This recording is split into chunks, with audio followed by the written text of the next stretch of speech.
En la actualidad hay más de 600 millones de musulmanes en el mundo, aproximadamente la séptima parte de la población total de la Tierra.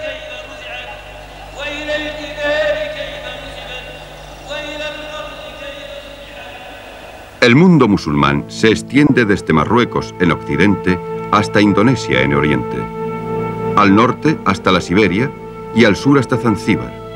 Con avanzadillas diseminadas por todo el mundo, es la más reciente de las grandes religiones mundiales. El Islam. 600, 1200.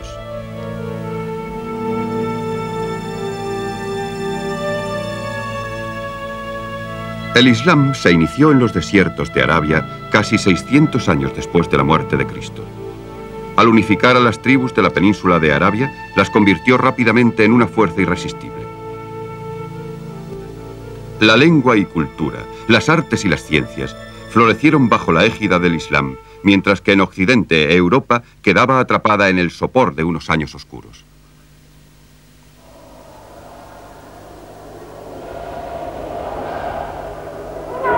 Recientes acontecimientos demuestran que incluso hoy el poder magnético del Islam no ha disminuido.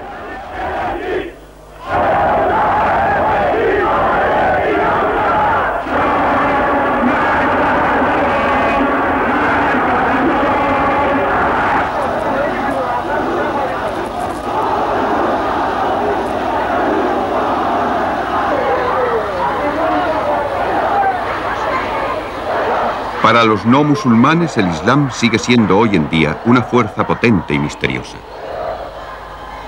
¿Cómo comenzó y cuáles fueron las razones de su crecimiento en el siglo siguiente a la muerte de su fundador, Mahoma?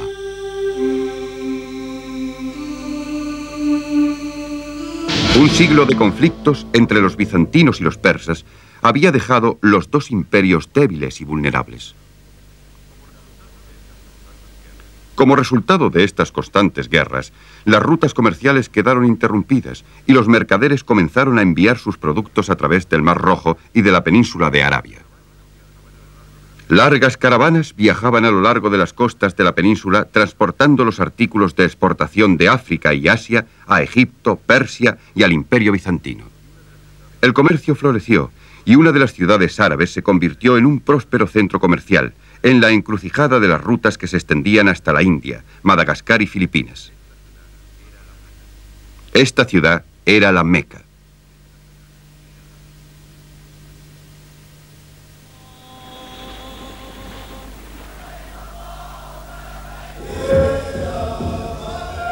Hoy en día, la Meca es la ciudad santa del Islam y todos los años, en la gran peregrinación anual o Hajj, millones de musulmanes llegan de todos los rincones del globo para profesar su culto.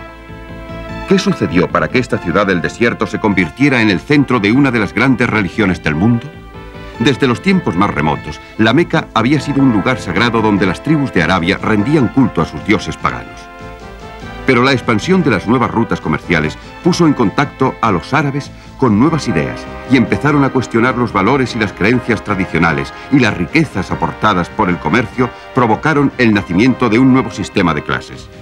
Además, a finales del siglo VI, había nacido en la Meca un profeta que aboliría los viejos dioses para siempre y transformaría el viejo santuario pagano en el centro de una nueva religión monoteísta, el Islam. Aquel hombre era Mahoma. Mahoma tenía 40 años cuando Dios le reveló el mensaje del Islam. Según la tradición, Mahoma recibió una visita del arcángel Gabriel. «Cuenta», le ordenó el arcángel. «¿Qué debo contar?», preguntó Mahoma. Entonces el ángel dijo: «Cuenta en nombre de tu Señor, que creó todas las cosas, que creó al hombre de un coágulo de sangre. Cuéntalo, porque tu Señor es muy generoso». Entonces Gabriel instruyó a Mahoma para que arrasara a la idolatría tradicional y que pusiera en su lugar el culto a Alá, el único Dios verdadero y todopoderoso.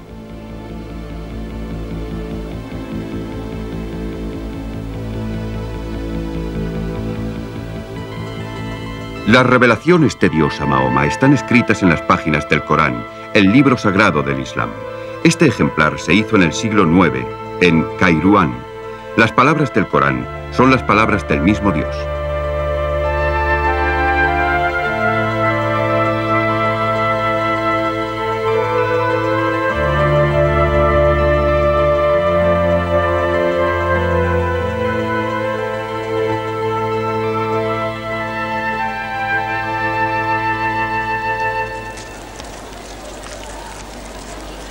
Islam significa sumisión a la voluntad de Dios, y el único Dios de los musulmanes es el Dios de los judíos y también de los cristianos.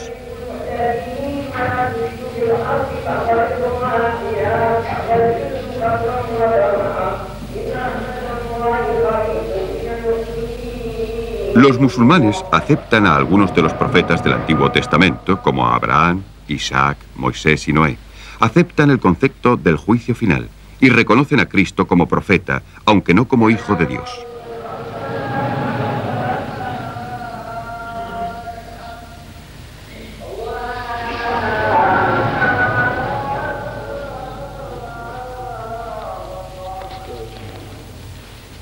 Para los musulmanes, el último y más grande de los profetas es Mahoma.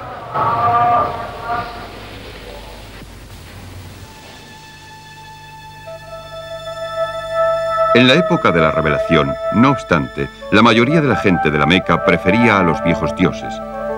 Mahoma se hizo muchos enemigos con su mensaje de sumisión al único Dios.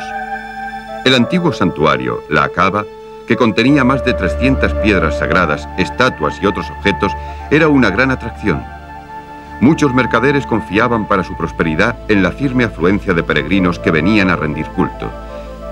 El resentimiento contra Mahoma fue en aumento y él y sus seguidores sufrieron ataques y finalmente persecuciones.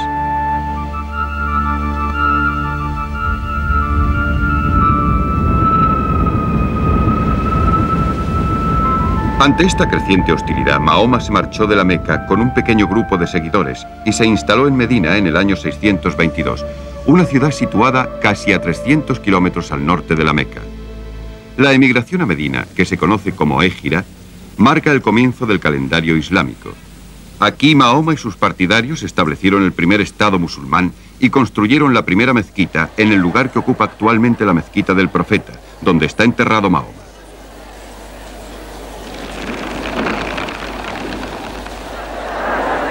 Tras una serie de batallas durante 8 años, Mahoma regresó triunfalmente a las puertas de la Meca al mando de un ejército de 10.000 hombres.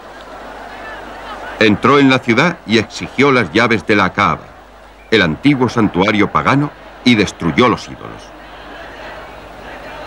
A continuación, ordenó a su muezín, o guía espiritual, que trepara al tejado de la Kaaba y llamara a los fieles en oración con palabras que aún hoy se escuchan desde el minarete de todas las mezquitas del mundo. Desde entonces la Kaaba, en la Meca, ha sido siempre el centro del mundo islámico, y todo musulmán se pone a orar en dirección a la Meca, donde quiera que esté.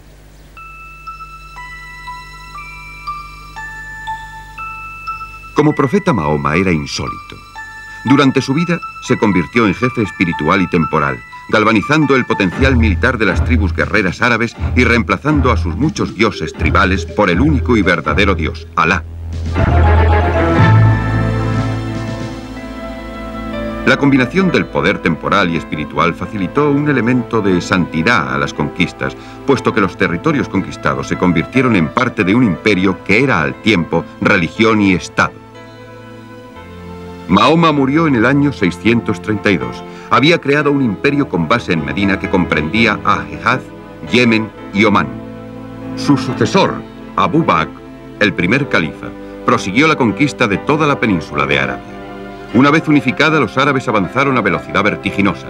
Bajo el segundo califa, Omar, se apoderaron de Siria, Egipto, el norte de África hasta Trípoli y Mesopotamia. Los califatos siguientes de Omán y Alí extendieron el dominio árabe a las montañas del Cáucaso en el norte y al antiplano iraní al este, conquistando definitivamente el imperio persa en el año 657. En todas estas hazañas militares solo tardaron 30 años. Por donde quiera que fueran, los conquistadores árabes eran acogidos como liberadores por los judíos oprimidos y perseguidos y por muchos cristianos, especialmente por los miembros de sectas minoritarias.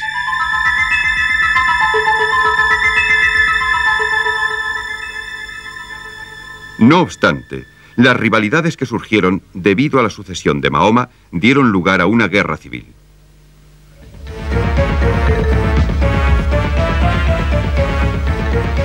En el año 661, los vencedores, que eran miembros de la vieja aristocracia de mercaderes de la Meca, al mando de la familia de los Omeyas, se hicieron con el control del califato. Su primera medida fue la de trasladar la capital a Damasco y desde ahí continuar su camino hacia Oriente. Después de la conquista de Herat y Balkh en el año 651 y la caída de Kabul en el año 664, quedaba abierto el camino de la India y de Asia Central. Sind, al noroeste de la India, fue ocupada en el año 712 y ha continuado siendo musulmana desde entonces. Más al norte, los árabes avanzaron más allá del río Oxus, ocupando Bukhara y Samarcanda en el año 710 y alcanzando la frontera del Imperio Chino, donde derrotaron a su ejército junto al río Talas en el año 751. Con esta derrota comenzó el aislamiento de China.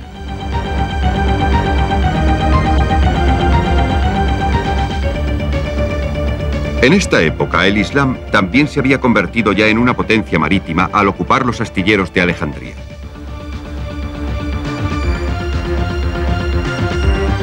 El avance árabe continuó a lo largo de la costa de África del Norte, venciendo la resistencia de las tribus bereberes y cruzando el estrecho de Gibraltar hasta España en el año 711. Las divisiones entre los cristianos facilitaron la conquista y los árabes continuaron hacia el norte, hasta Toulouse y el Valle del Ródano. Pero en el año 732 fueron derrotados en Poitiers por los francos. Solo fue una escaramuza fronteriza, pero persuadió a los árabes a retirarse a España.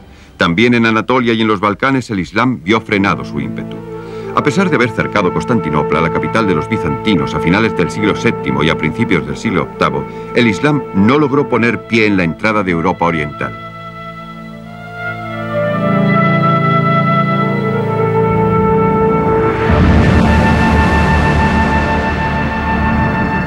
Pero esto no rebajó en absoluto sus inmensos avances.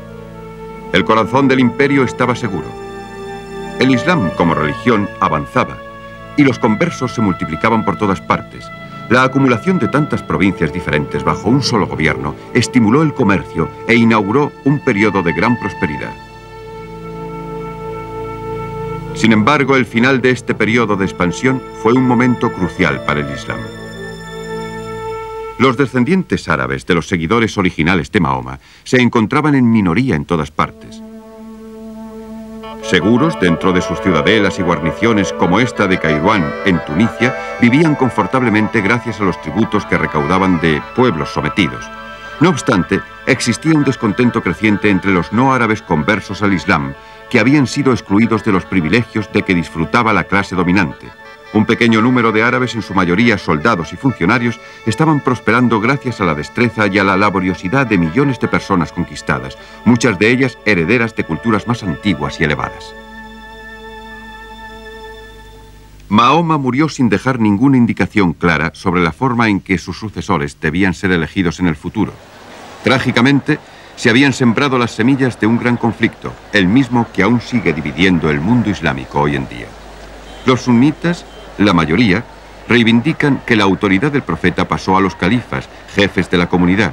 Los chiitas creen que la autoridad de Mahoma pasó a su primo y yerno Ali y a sus descendientes, los imanes.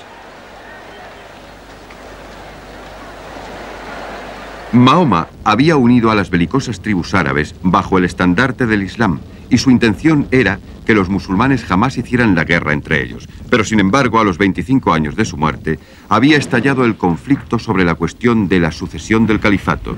Tal vez no estuvieran cargados de bombas y cañones como las numerosas guerras de nuestra época, pero el coste en el sufrimiento humano fue elevado. Finalmente, fue la guerra civil árabe la que llevó al derrocamiento de los omeyas en el año 750.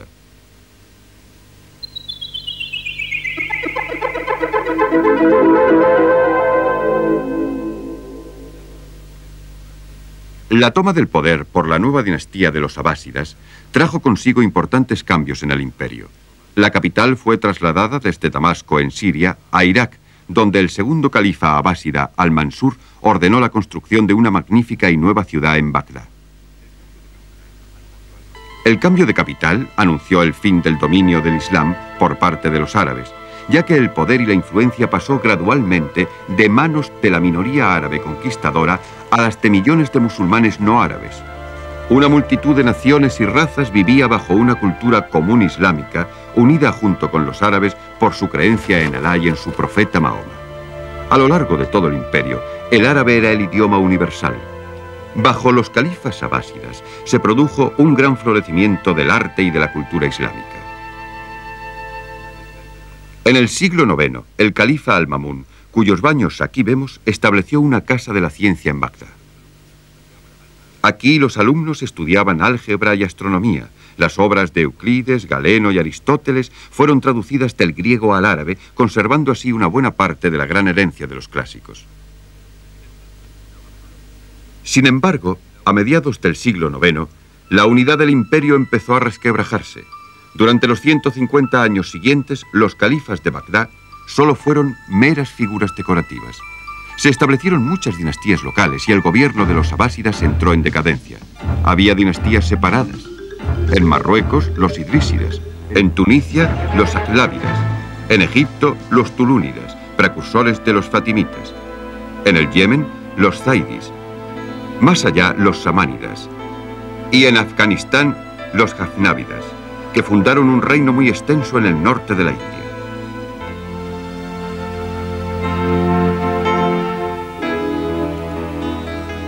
Con una fragmentación política tan grande, ¿por qué el poder y la influencia del Islam continuó floreciendo durante los siglos siguientes?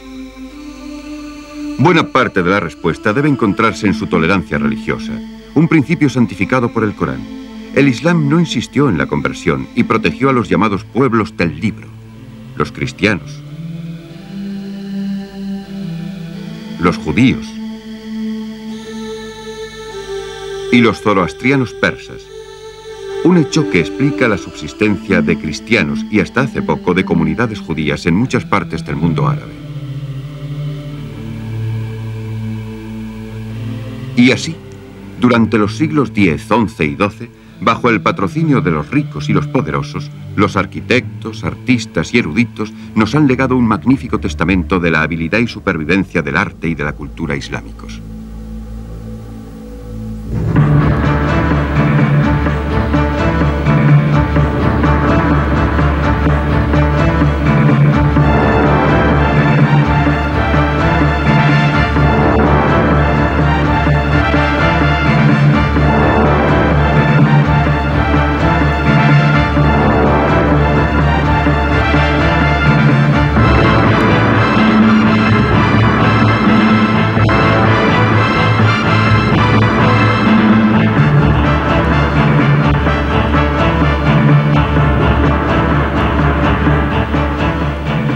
La prohibición islámica de representar figuras vivientes, si bien no observada universalmente, contribuyó al desarrollo de un rico repertorio de formas caligráficas.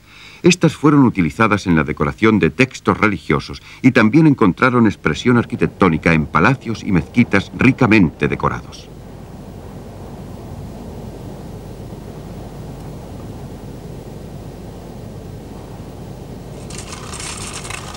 Incluso hoy se producen textiles que son vívidos ejemplos de la tradición islámica de la caligrafía artística.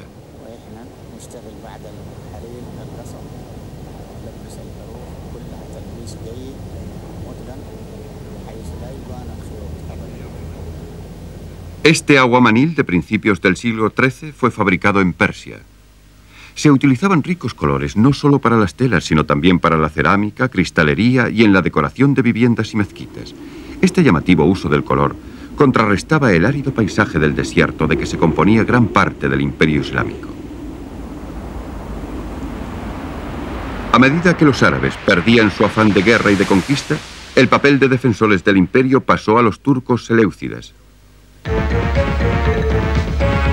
Estos feroces guerreros de Asia Central se apoderaron de Bagdad en el año 1055 y dominaron rápidamente la totalidad de la mitad oriental del mundo islámico, a excepción de la península de Arabia y de la India.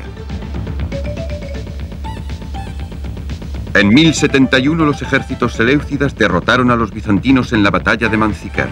Luego prosiguieron su avance hasta ocupar la mayor parte de Anatolia y de Asia Menor, a la que convirtieron en una provincia seleucida. La supremacía de los seleucidas en todas las tierras del Mediterráneo oriental hacía imposibles las peregrinaciones a los santos lugares de la cristiandad. Las tentativas de los cruzados de Europa Occidental en los siglos XI y XII para reconquistar el control de los sagrados lugares llevaron a la creación de una serie de pequeños estados cruzados en Palestina y en Siria. Pero en 1187 estos fueron virtualmente aniquilados por los ejércitos islámicos de los ayúbidas al mando de Saladino. La fe islámica continuó difundiéndose por todo el mundo durante los 3 siglos siguientes.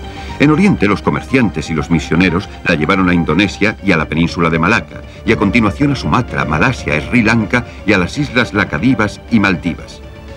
En África, los comerciantes musulmanes viajaron por las grandes rutas de las caravanas cruzando el Sahara hasta el reino de Mali, ya desde el año 1350, y posteriormente a los estados hausas en lo que hoy es Nigeria. Su arquitectura y decoración son uno de los productos más impresionantes de su cultura. Las grandes mezquitas y mausoleos que fueron construidos a lo largo y a lo ancho del mundo islámico, como la mezquita de Gur Emir en Samarcanda y la bóveda de la Roca en Jerusalén, permanecen como magníficos testamentos de la destreza islámica.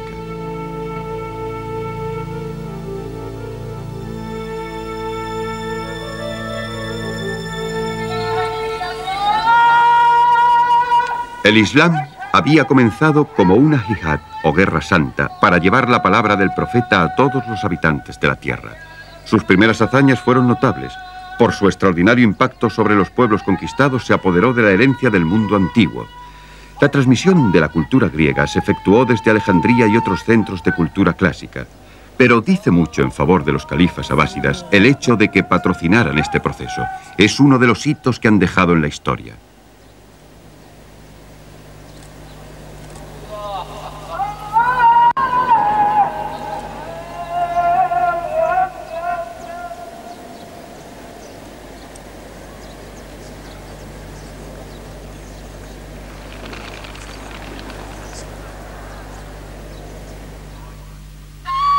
No hay más Dios que Alá, y Mahoma es su profeta, dice el Corán.